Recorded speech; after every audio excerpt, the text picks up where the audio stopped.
November 24th, 2018, Kim went to Burning Sun with a bunch of his friends. It was his friend's birthday. They're all there to have a good time. It also happened to be the first snow, Cheonneun, which is a very special day in Korea. We're supposed to make a wish and spend it with your loved ones. It's a very cute, romantic day. So Kim decides to go outside. He's in the Burning Sun and the snow starts falling. So he's like, oh my God, I'm going to go outside just quickly to see the snow. He kind of parts with his friends, and on his way out, he sees a woman half passed out, barely conscious, being dragged out by a man. She looks like she's trying to grab onto passerbys. She doesn't want to leave. It's clear this is not consensual. She clearly wants help. So Kim decides, I'm going to help. He decides to block the man from taking this woman. And this man happened to be a VIP client, and the employees of the Burning Sun did not take well to Kim standing in the VIP's way. Wow. So they're like blatantly. Oh, in front of people. Wow. Yeah. The employees also did not appreciate that Kim was now standing in their way of making a fat tip. So they drag Kim outside in front of Burning Sun CCTV cameras into the snowy road, and they start beating him. They start pummeling Kim. The club executive was one of the main perpetrators. He trips Kim with his foot, grabs Kim by the hair to hold his head in place, uses his other hand to punch him in the face repeatedly. It was getting to the point where even one of the bouncers was like, hey, let's chill out a little bit on this customer. But this executive is not listening. Another bouncer jumps in to help hold Kim in place, so it's easier for the club executive to hit him. At one point, the club executive even walks away from Kim, who's on the road just sitting there, because now he has 3 broken ribs. It's painful to even try and get up. This is not a light beating. The club executive walks over to his little bouncers, takes off his jacket, only to walk back over and continue beating Kim. Then when he's finally done, he just walks back into the club with the bouncers, leaving Kim on the ground. Kim is confused, scared, but also, rightfully, really pissed. He calls the police, who gets there 12 minutes later, and he's explaining to the police what happened. And he's pointing at the CCTV cameras like, hey, it's all on there. Everything that happened, you're going to see it on there, so go look at it. The police don't really do anything. And Kim is like, what are you doing? I said the person that did this to me is in there. He went that way, so go into the club and find him. They're still not really doing anything. Frustrated, Kim kicks the trash can in front of the VIP entrance, and they still don't do anything. Finally, officers decide to go into the club, leaving Kim outside. They talk with the security, they talk with the club executive that beat up Kim, and once they get back outside of the club, they arrest Kim. They tackle Kim to the ground and arrest Kim. They handcuff him from the back, which I imagine is quite painful as he has 3 broken ribs.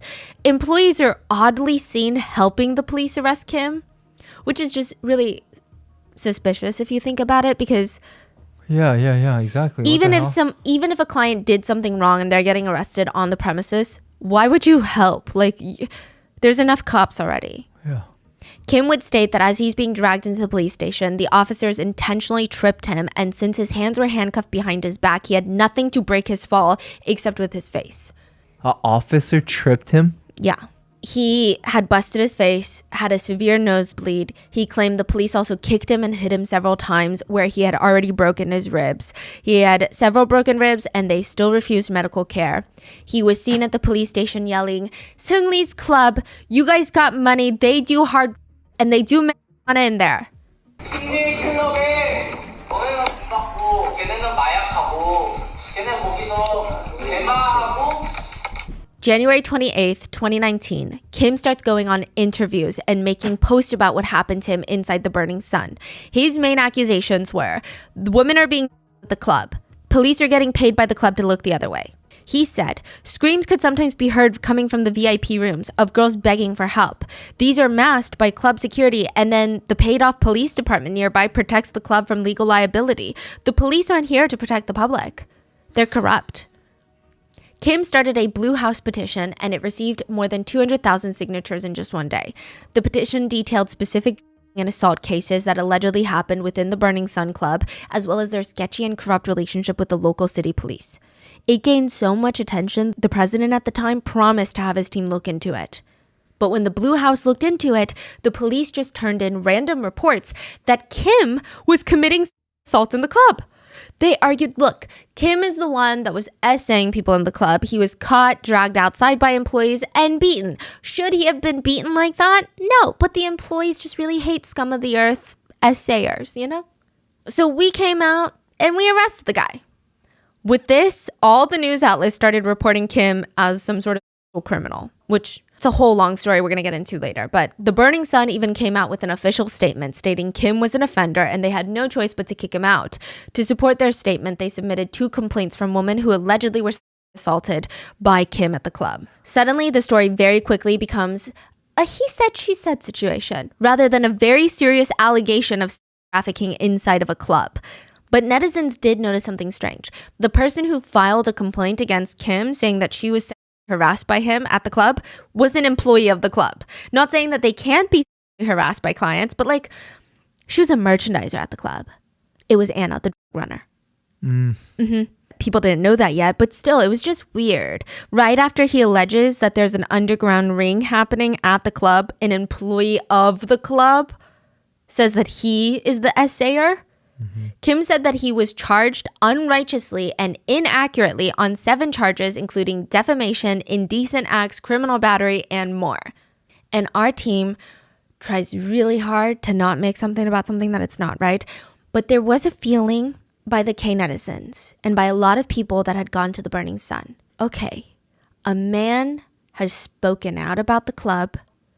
And sure, it's kind of a he said, she said situation, but a lot of netizens were still on this man's side and supporting him. And it kind of felt safe enough for women to come forward now. Because if it had been a woman whistleblower to this, there had been other small cases of women trying to anonymously come forward that something weird was happening at the Burning Sun. They were slut shamed to hell and back. But now that there was a male at the center of this whistleblowing situation, Right. they felt like, okay, maybe we can also help bolster his story because we have our own stories about the Burning Sun.